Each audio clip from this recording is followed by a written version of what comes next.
I can move. Recording in progress. Share screen. One over here. Anybody else? I can definitely move around too. You can come over here with us. I'll do that. I forgot. We'll get settled here. Get this to the right place. Oops, no, I can't.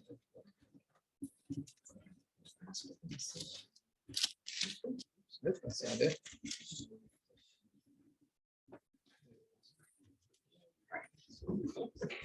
There we go. All right. You know, Bill, I wanted to, we're waiting for this time. I want to thank everybody for being here this morning. I think it's such an opportunity to study God's word, and in so many nations, you just can't do that. And to see this room packed is just, I think, wonderful. Amen. Well, and we are starting the Gospel of Luke. We actually started last week. And it's some introductory material. We've got through the first 4 verses. So to kind of catch us up, somebody who was here last week, maybe a couple of you can maybe share what was last week all about? What did you learn last week?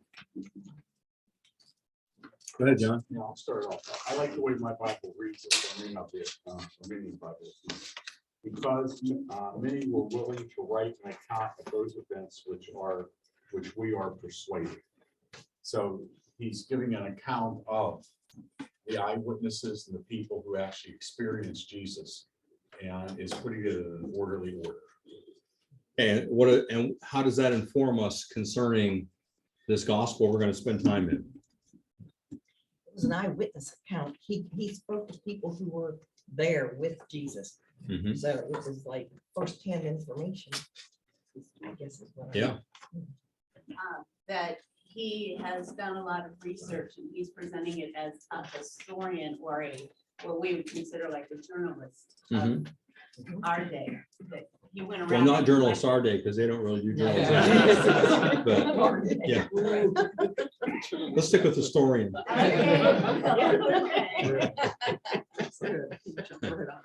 So the end result of all that is that he is trustworthy. And what we're going to be studying is the fact. I think of Dragnet, just the facts. Only the Just give me the facts. And that's what Luke does for us. He gives us the facts in context. And so as we begin this first section in the Gospel of Luke, we see that we're going to be covering the birth of the perfect man and his family. This kind of an introductory to this point of the book itself. And really the section we're going to go into now is introductory in the sense that the announcements of the births of John and Jesus really are kind of background to what he really wants to get to, and that is the life of Jesus, the Son of Man, the Son of God. And we saw the purpose of the gospel in the first 4 verses. Now today we're going to I probably begin looking at Gabriel appears to Zacharias and announces the birth of John, verses 5 through 25. So let's look here. Now, interesting at this point. Now, if you remember last week, we said that when Luke writes this introduction telling the basis upon which he's writing this gospel and all that, he writes it in the same style that you find other historians of that time writing. So this is no different. But when he starts verse 5, it appears that from verses 5 for some large part here that he is apparently writing from an Aramaic account. In other words, what he's writing was possibly originally written in Aramaic, and he has simply translated it to Greek for his reader, because there's a lot of Hebraisms in it. There's a lot of indications that this was originally not a Greek document, and that he may actually be quoting from a document. Some speculate that maybe this account was written by Mary. We know that he had a lot of contact with Mary, the mother of Jesus. So interesting. I'll be pointing out some of the Hebraisms as we go along. Verse 5, he gives us the historical setting, as any good historian would do. He can't give us the year because they didn't have the years like we do now. So if anybody, wants to sell you a coin that says, 120 AD, no, that's not possible because that hadn't been invented yet, the whole AD designation. So he tells us the time frame by saying, in the days of Herod. That is Hebraism, in the days. Now, if you've read much Old Testament, you may remember hearing that expression, in the days. And so that's part of what's being said here. In the days of Herod, king of Judea. Now, we should pause right here and kind of talk about what Herod is this. Because if you read the New Testament, you come across the name Herod a number of times. And it's not all the same person, which can be confusing. So which Herod is this? Anybody know? Herod the Great. Yeah, he's the father of the other grandfather of the other Herods that we will encounter later.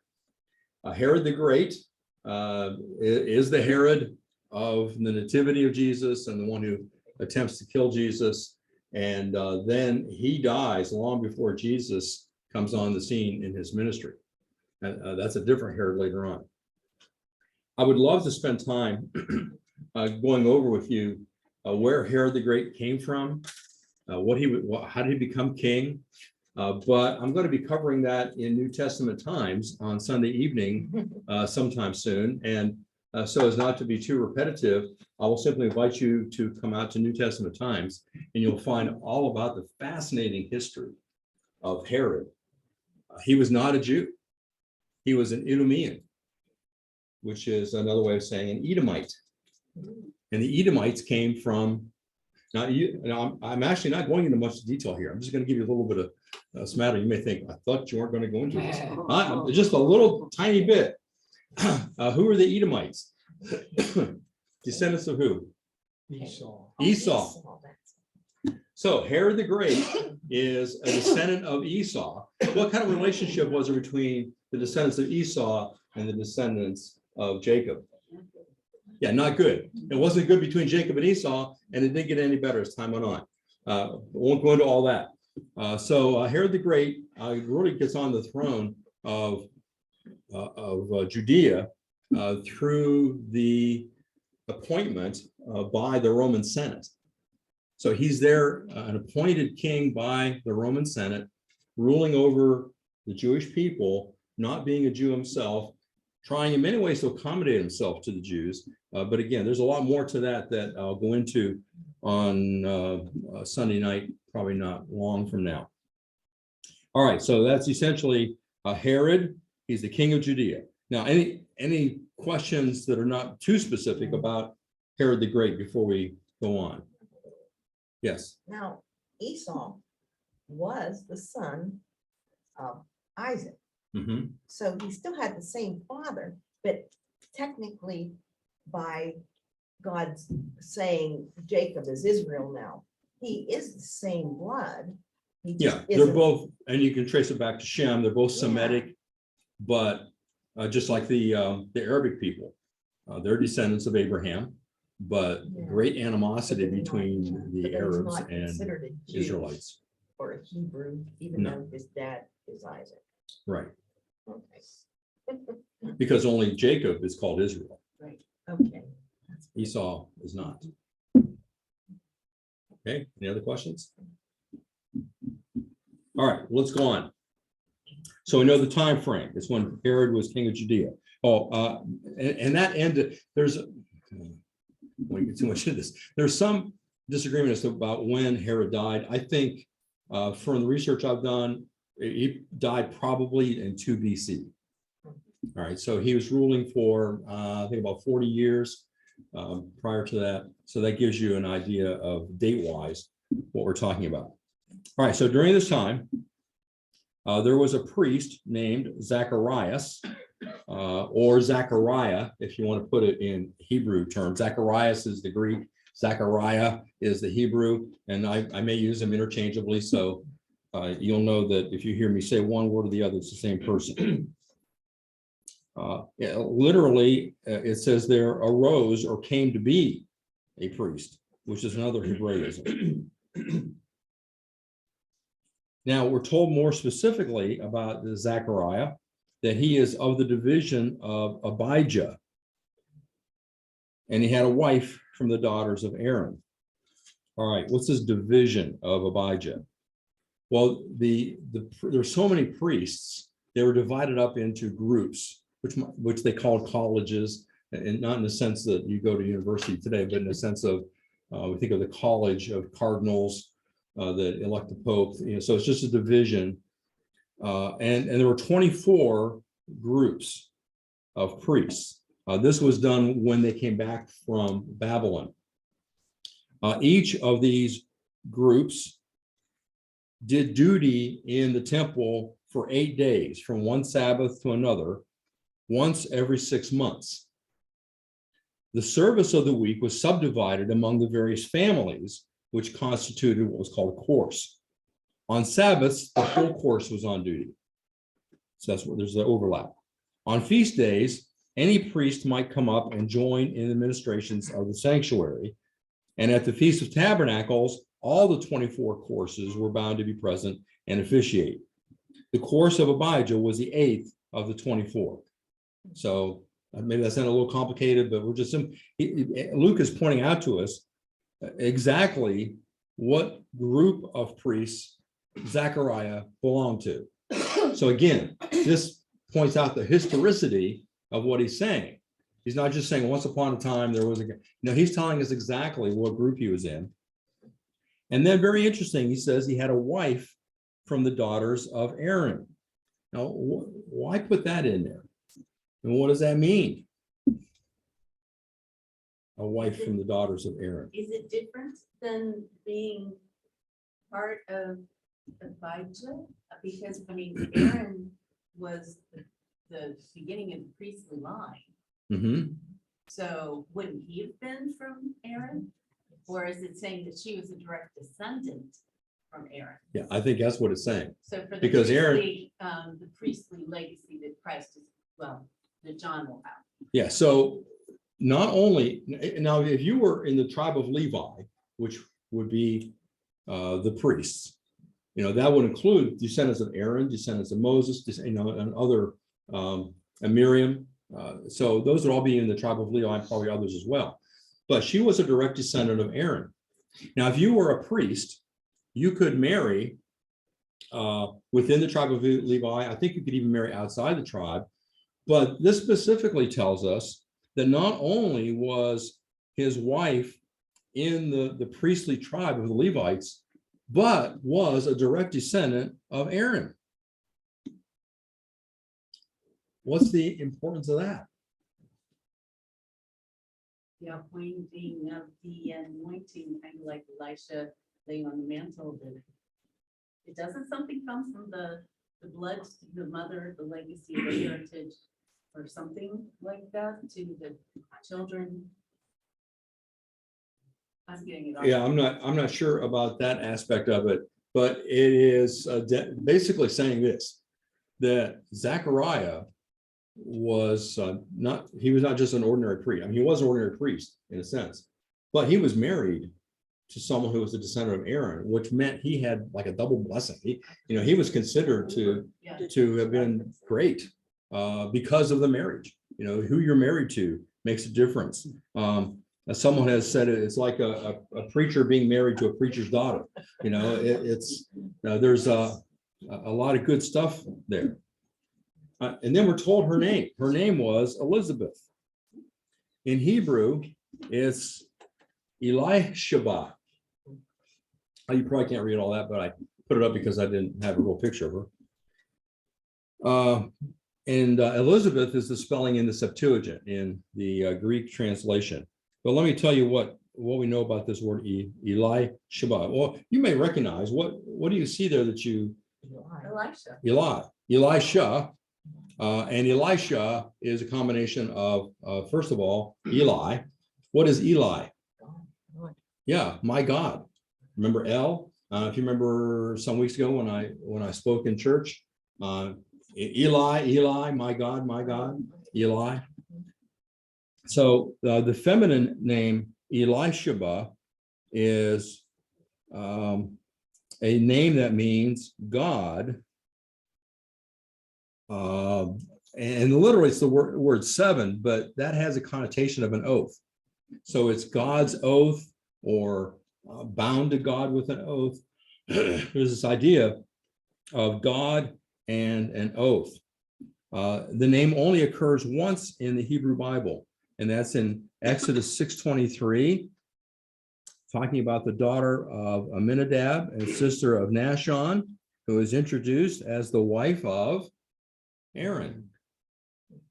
So she has the same name as the wife of Aaron, from whom she is descended.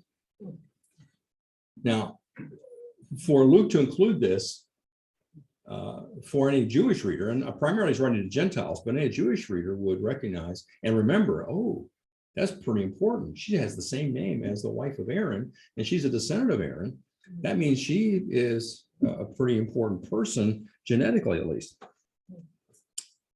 All right, let's see if there's anything else. Basically, it just tells a little bit more about what we're going to see. All right, so they're both not only Levites, but Elizabeth is in a special lineage. But not only lineage, because, you know, lineage doesn't really mean anything if you don't live it, right? You could be a descendant of anybody. You could be, you know, I'm thinking of, I'm trying to think of somebody important. You could be, it doesn't matter. You can think of anybody. And we all know children, grandchildren of very God-honoring people that don't turn out that way. But it tells us in verse 6, they were both righteous in the sight of God, walking blamelessly in all the commandments and requirements of the Lord. Now, wait a minute. There's none righteous. No, not one. So there's a contradiction in the Bible. So what's this mean? Did they understand by faith that the sacrificial nature and the aspect of the sacrifices being a way to wipe clean their sins? Because they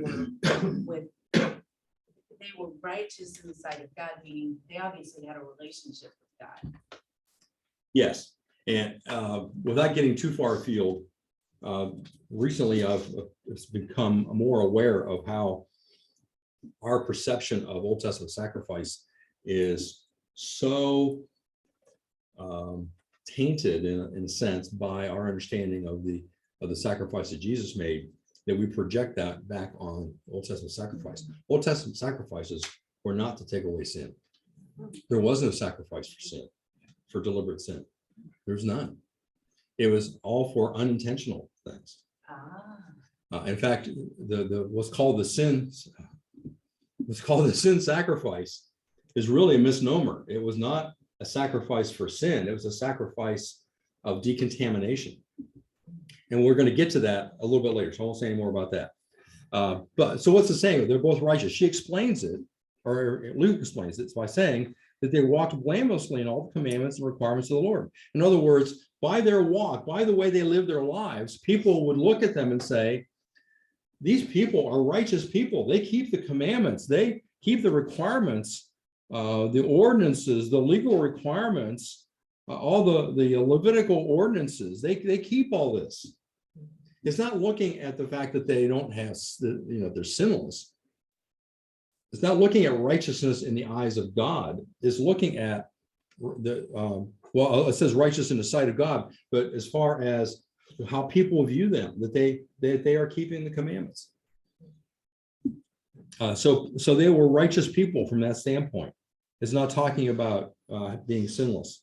So from all outward appearances, they lived godly lives, in other words. Godet says it this way: the term righteous indicates general conformity of conduct to the divine precepts. This quality does not absolutely exclude sin, as we'll see later. This word righteous is also a word used in the Old Testament to describe Noah and Job. They're righteous. Okay, so we have to understand context when we're looking at any word. And the same is true here. So when Paul's talking about there's none righteous, as actually in the Old Testament, there's none righteous, he is talking about in a legal sense, there's none righteous because there's sin and we're guilty. But in this case, it's looking at it from the standpoint of how others view them, how God even views them as far as their attempts to live out their faith. Okay, any comments? So righteous is not synonymous for sinless. Right. It can be, but Not necessarily. yeah, every word has a context.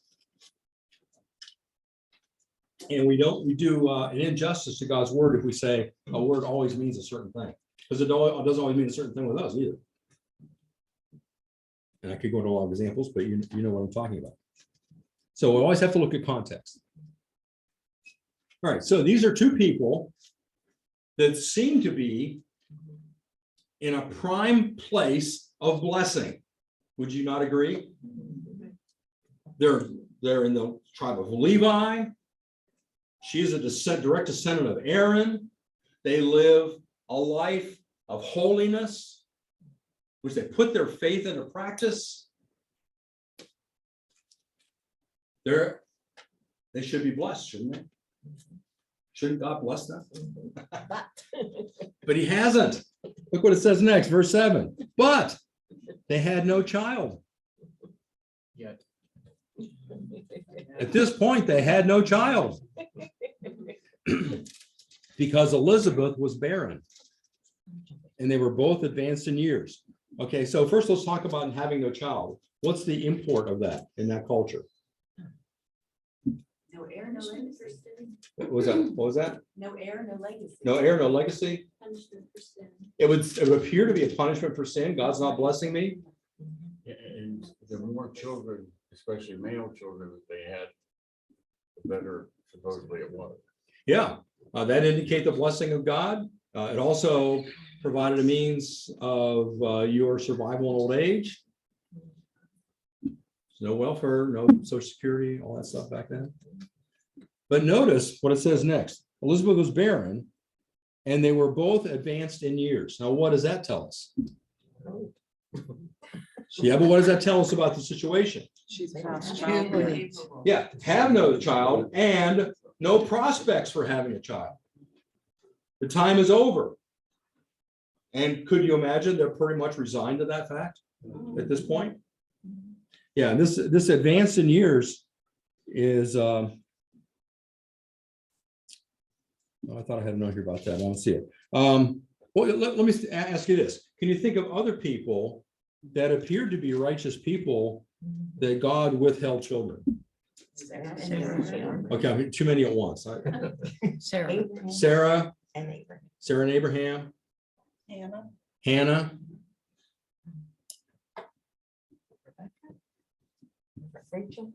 Rachel. For a long time. Another one we don't even know her name, Manoah's wife. Do you remember Manoah? I was trying to think of her name. Manoah was the father of Samson. Remember the same situation? An angel appeared and said, "You're going to have a child." So a lot of similarities between what's going to happen here in the situation and other women that we have seen before in the Old Testament. So they had experienced childlessness because of physical problems. That's why it's important. He said that Elizabeth was barren, not because of spiritual ones. Spiritually, they were okay, right? Spiritually, they were where they should be. Physically, there was an issue which prevented them from having the blessing of children. All right, any comments at this point? We can make application to how sometimes we judge God's blessing in ways that maybe he is not judging. You know, we assume certain things. Well, if I don't have this or whatever it might be, then God's not blessing me. But we don't know that. And we shouldn't assume those things. All right, verse 8. I love this expression. Now it happened. That's another Hebraism that we see. I remember in the books of Samuel, we saw that every once in a while, or something similar to that. Now it happened, which on the surface indicates what? It was always preordained to happen. Well, no, underneath, that's what we understand. But on the surface, it seems what? Now it happened. It seems like, oh, it's a coincidence, just something that occurred. Now, underneath, we know what John said, and that is that it's part of God's plan. That's how Luke 2 starts as well. Luke 2 starts that way. That wasn't just. Yeah. Now it happened. While he was performing his priestly service before God, and remember, that was something that didn't occur often because they were all divided up into these different groups. In the appointed order of his division, according to the custom of the priestly office. Now that the division is out of the 24 groups that I told you about before. Now, only 4 of those actually returned from Babylon. And so in order to keep the 24 number, they took those 4 groups of priests and divided them up to kind of represent all the groups that had not returned from Babylon. I don't know if you realize that not a lot of the Jewish people returned from Babylon when the decree was issued that they could return and rebuild the city and the temple. And we know all about that, Ezra and Nehemiah, and the things that occurred following that. But the book of Esther is a good indication of how many people were left behind. Not that they were left behind, they chose to stay behind. So when the decree was going out for Haman to kill all the Jews there, that was the larger part of the Jewish people were still living in Persia, had not returned. And so there's only 4 groups of priests that return. Interesting point there. And there were so many priests, even that they performed particular tasks by lottery within their particular family. And so as a priest, Zacharias served at the temple for 2 one-week periods a year. But there's a lot to be done there. So we're going to get to this next part here. He was chosen by lot to enter the temple of the Lord and burn incense. The temple of the Lord here refers to what's called the holy place. So if you look at this diagram of the temple, the courtyards outside the temple, you can see some of the gates around there. And this is the women's courtyard. The women could not go beyond here. The Gentiles couldn't go beyond here. This is the holy place, this area here. And then here is the Holy of Holies, or the most holy place. This was the area where the Ark of the Covenant was, and into which no one entered except the high priest once a year. Other stuff took place out here, and generally out here. So he was chosen by lot to enter into the holy place here in order to burn incense. And it was by lot. Well, how many Levite priests were in the, I forget, I know it's a high number for the lot. Well, it was within that division of priests, which were thousands. 18,000 says here. Okay. Yeah, just within that group. So the chances of you getting picked are pretty small. And so in the course of his whole life, this is probably the only time that he had been picked to do this particular task. Because there's a lot of other tasks too, each day. In the Old Testament, when it talked about deciding something by lot, they referred to the Urim and the Thumim, which you may remember the high priest had. And we're not sure really what that was, except that it seems from descriptions that there were 2 stones in 2 pockets of the high priest, and he was able to determine yes or no of a decision. But it was a mechanical way of determining the will of God. It was used as a way to divide the promised land among the tribes in Joshua. It was used by the early church to choose a new apostle to replace Judas in Acts chapter 1. So the point to notice here is he wasn't elected by his fellow priests, wasn't a democracy, nor was there a contest to determine who was the most righteous of the priests to do this task. The only one who could choose a priest for this sacred service was God himself. And he did so through the casting of lots. So it was truly a great privilege for him to have the opportunity to do this, something he would remember for the rest of his life. When all his participation trophies had been tossed away, he would remember this as something that had happened to him. Now, what did the burning of incense signify? What do you know about incense? According to my Bible reference here, it says it was to fumigate.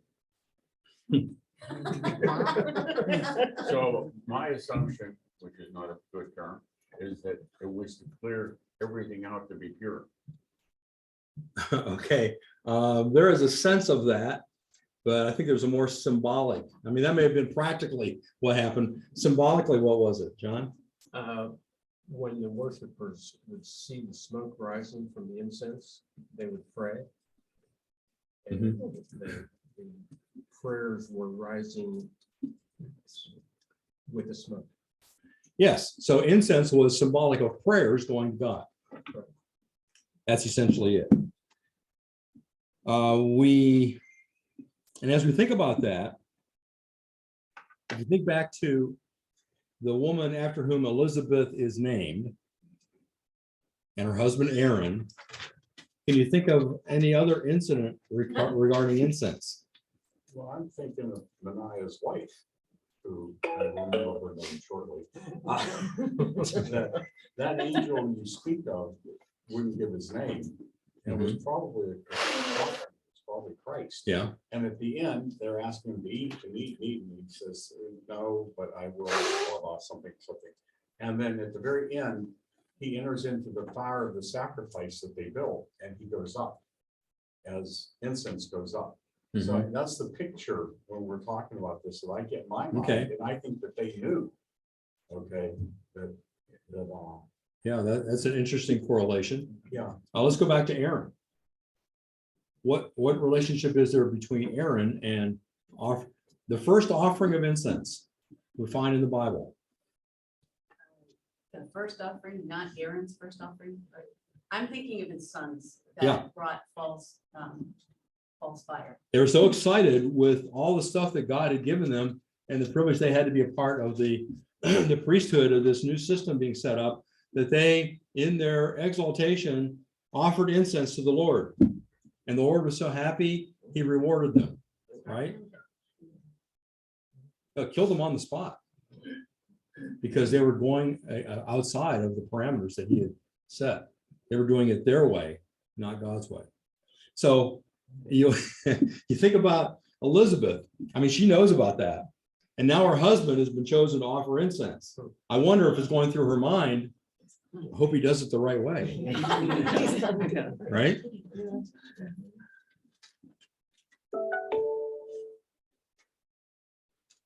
All right, now we have 15 minutes left. I don't know if we can do this. We'll try. I want to go through the procedure because all we have here is that he offers incense, but that we can almost skip right over that. But I want us to understand what a big deal this was. Even though it happened every day. In fact, it happened twice a day, but it was still a big deal. So every day, certain sacrifices were performed in the temple.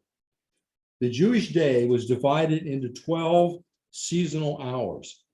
Since the day began at sundown, their evening was our afternoon. The Tamid was the communal single sacrifice of 2 lambs for the atonement and sanctification of the covenant people. The order of the morning and afternoon Tamid worship service went like this. At 3 a.m., at the cockcrow, the priests would rise to ritually bathe, dress, and begin their duties. just as a quick aside, cock crow refers to a trumpet-like instrument that would sound to indicate the times, the watches of the night. And so when Jesus says, before the cock crows, you're going to deny me. Another place it says before the cock crows twice. He's talking about how many watches of the night there would be before Peter would deny him. He's not talking about a rooster. Okay, just get that out of the way. And at this point, the chief priests would meet together for the first round of lots to determine who prepares the altar. Now, they would do this by lot, because then no one could say, oh, you picked him because he's your favorite. I have, been a teacher for a lot of years, and people would say that. Oh, that person has the lead to play because they're your favorite, or they got an A because they're your favorite. Yeah. No, no chance of that here. It was by law. The chief priests then met again for a second round of lots to determine that those who were to take part in the sacrifice itself, who was to trim the golden candlestick, who would make ready the altar of incense within the holy place. Then the president would send someone to the highest pinnacle of the temple to see if it was time to kill the sacrifice, because that had to be done as the morning opened. If the priest reported that morning had already arrived, he was asked if the sun shone all the way to Hebron. At first, or if he said it was, the sun is all the way, so in other words, it's over all the land. The first unblemished male lamb was brought out and inspected a last time. The lamb is given a drink of water from a golden bowl prior to the sacrifice. When the lamb had been prepared, the order was given to open the temple gates. And as the last great gate slowly moved on its hinges, the priests, on a signal given, blew 3 blasts on their silver trumpets, summoning the Levites and the representatives of the people to their duties, and announcing to the city that the morning sacrifice was about to be offered. You did not need an alarm clock in Jerusalem. This blast from the silver trumpets of the priests seemed to awaken the city as with the voice of God to the life of another day. Immediately upon this, the great gates which led into the holy place itself were opened to admit the priests who were to cleanse the candlestick and the altar of incense. So these gates are opened, and now next this gate will be open for the priests to enter into this area.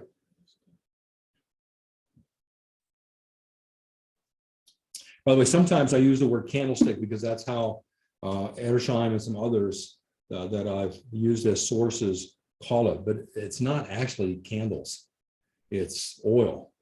So menorah is what I will try to use most of the time. And I want to, I'm not sure, I don't think we're going to get to doing it this way. I wanted to act this out, and for that purpose, the menorah would be over there, like under the clock against that wall. The table of showbread would be whatever that container is over there under the window. And then the altar of incense would be up here on the table where Beth is sitting. So we'll see how that works out. The opening of these gates was a signal for actually slaying the sacrificial lamb. The victim's blood was collected, splashed against the altar, and then poured out at the base. All right, so well, I think maybe next week we'll use the volunteers. I'll just explain it right now as far as we can go. While the lamb was being killed, the 2 who were chosen by lot to trim the menorah and prepare the altar of incense entered the holy place. So 2 people would come in, one to trim the menorah. Well, we can't see it on here. Let's see. Do I move the picture?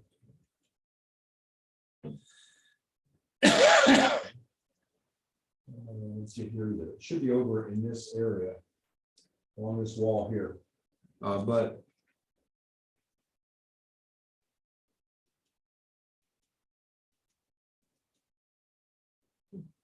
I think.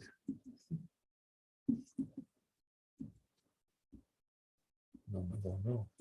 There we go. All right, so they would have, if you have anybody ever have an oil lamp?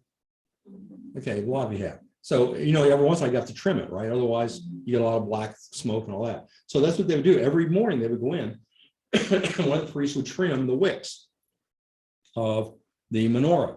Did they just have one menorah? There's one, yeah. Because it's in the picture, it's number Is it? 6. It's inside that solid, that line. Oh, okay, yeah, this is not the holy place. Holy place is here. And I think I was wrong. This is the holy place here. The Holy of Holies is back in here. So, yeah, that's where So the menorah is number the 6. lampstand is right here. Yeah, here's the curtain between the holy place and the Holy of Holies. My bad.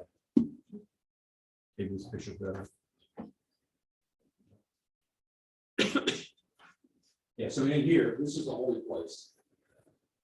So the menorah would be along here. Still can't see it. It will show right, they're showing here, but it actually, oh, no, they have the menorahs lined up over here. I'm not sure why this is different, because maybe research shows different people different things, but according to Edersheim, I think at least the menorah would be over on the left side. So while the lamb is being slain, the 2 chosen by Lot to trim the menorah and prepare the altar of incense, enter the holy place. Having walked through the outer courts, so having walked through the area leading up to it, and while they were doing that, there was an instrument known as the magrifa that was struck.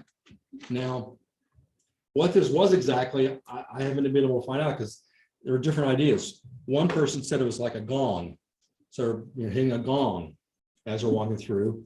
Lightfoot says it was a little bell. When I tried to look up a picture of it,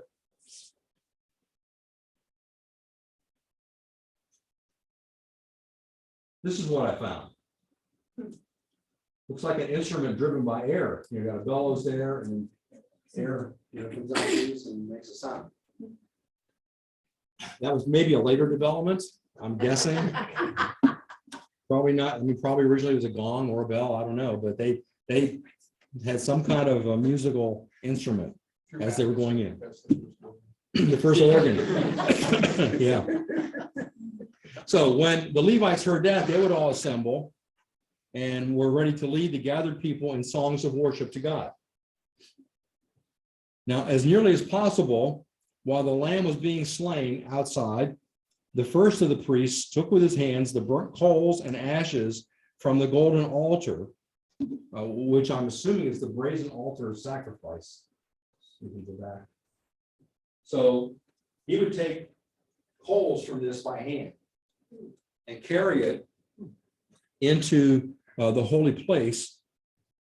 Well, no. First of all, he put them in a golden vessel. Brew them up by hands, put them in a vessel, and another one would fill a golden censer held in a silver vessel with the incense.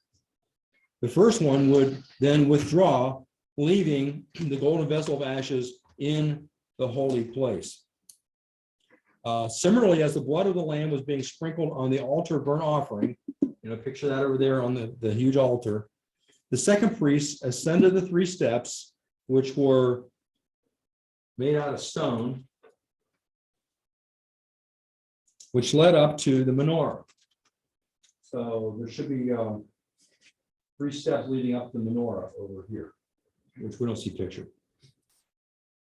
He trimmed and refilled the lamps that were still burning, removed the wick and old oil from those which had become extinguished, supplied fresh, and relit them from one of the other lamps. So, get it from one lamp and then light the others. Only 5, however, of the lamps were then trimmed. The other 2 were reserved to a later period of the service. So initially, he just lit 5 of the 7 lamps. Edersheim enlightens us to the proper perspective of these activities in his book, The Temple. He says this: the tabernacle was, as its Hebrew designation shows, the place of meeting between God and Israel.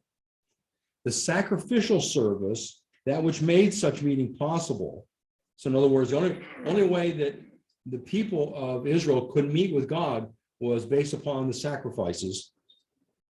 And the priest was the one who brought Israel near to God. Hence, prayer could only follow after the sacrifice. And its appropriate symbol and time was the burning of incense. So in other words, you don't pray to God before things are right with him. So once the sacrifice is made, the priest has done his duty, then the prayers can go up. And a couple indications of how incense represents that. In Psalm 141:2, may my prayer be counted as incense before you, the lifting up of my hands as the evening offering. And then in the book of Revelation says, when he had taken the book, the 4 living creatures and the 24 elders fell down before the Lamb, each one holding a harp and golden bowls full of incense, which are the prayers of the saints. All right, now we're going to continue looking at what takes place. This has been the preparation for the offering of incense, but I think you're going to find very interesting the details of what all occurs, the prayers that are said. You're going to participate in some of those prayers that were given as this ritual is performed next week. Any questions about what we've covered so far? Sure is a lot of detail, huh? Yeah. Yeah, I'd be toast. I'd never get it right. Well, and you figure some of these guys only do it once in their lifetime. So other priests have to tell them, you know, what to do. Yeah. And, I'd probably stumble on the second of the 3 steps. And Yeah, it'd be a big lightning bolt. Gone. well, that's why when we get later to the people, we're getting worried outside when Zacharias doesn't come out right away. Well, then they tie a rope to his leg in case he did it wrong. No, I couldn't find that anywhere. Oh, okay, I've heard that. somewhere. Yeah, I know. I heard that concerning the high priest going into the Holy of Holies. But anyway, yeah, what if he goofed up? Yeah. So we'll look at that next week. All right, thank you. Thank you. To be the incense here. After we talked around last night. Yeah. Okay, so somewhere in there, you need the word president. President? I had that. It must have been three. No, Evershon talks about the president sending someone to. So I take from that, it's probably the police in charge of it, right? No, I've never heard that in relation to war. That's the word Evershon uses. Doesn't make that sense. No. Your eyes very. It's secret. Well, I wonder if we should. I don't know. I don't know. It looks, I don't think people are looking around. Well, you need a t-shirt somewhere. Yeah.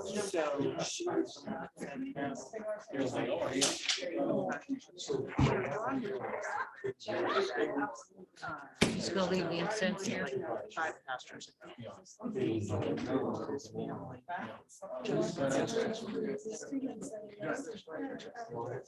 And all that was captured on. What? All that was captured on.